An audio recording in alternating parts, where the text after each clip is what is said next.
বিজনীৰ এগৰাকী বোৱাৰী সন্তানসহ নিৰুদ্দেশ। চিৰাং জিলাৰ বিজনীৰ ২ নং চাৰাগাঁৱৰ বোৱাৰী সন্তানসহ নিৰুদ্দেশ। নিৰুদ্দেশ বোৱাৰীগৰাকীৰ নাম জ্যোতিকা দাস বৰ্মন।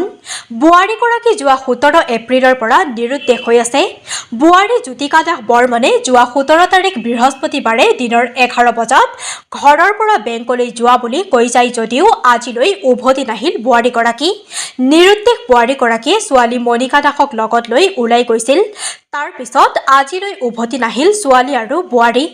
বহু বিচাৰ খোচাৰ কৰিও সন্ধান লাভ কৰা নাই পৰিয়ালৰ লোকে। এই সন্দৰ্ভত বিজনী থানাত নিৰুদ্দেশৰ এজাহাৰ দাখিল কৰিছে পৰিয়ালৰ তৰফৰ পৰা। বোৱাৰীগৰাকীৰ উচ্চতা আনুমানিক ৪.৬ ফুট। পিন্ধনত আছিল চুৰিদাৰ। যদি কোনো সদাশয় ব্যক্তিয়ে এই বোৱাৰীগৰাকীৰ সন্ধান লাভ কৰে তেতিয়াহ'লে শাহুৱাই সুমিত্ৰা দাসৰ 8472050320 নম্বৰত যোগাযোগ কৰিবলৈ অনুৰোধ জনায়। News desk Bijni first 24।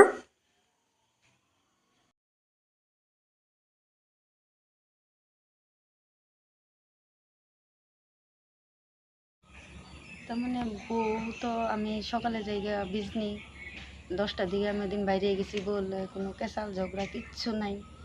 বউ ব্যাংকের কথা কয় আমি ছোটো মেয়েটারে কইছি আমি ব্যাংকে যাই, ব্যাংকের কথা কইয়া বউ বৃহস্পতিবার দিন 11টার সময় বাইরে গেল। আর এই পর্যন্ত আজকে শুক্রবার বউর কোনো খোঁজখবর পাইতেছি না। দিছি থানায় দিছি, পুলিশে তো কোনো খোঁজখবর দিতেছে না। আজকে সপ্তাহ বেশি এগুলো। জ্যোতি তুমি জেনেই থাকো, আমার নাতি নিয়ে তুমি বাড়ি ঘরে আয়া পড়ো।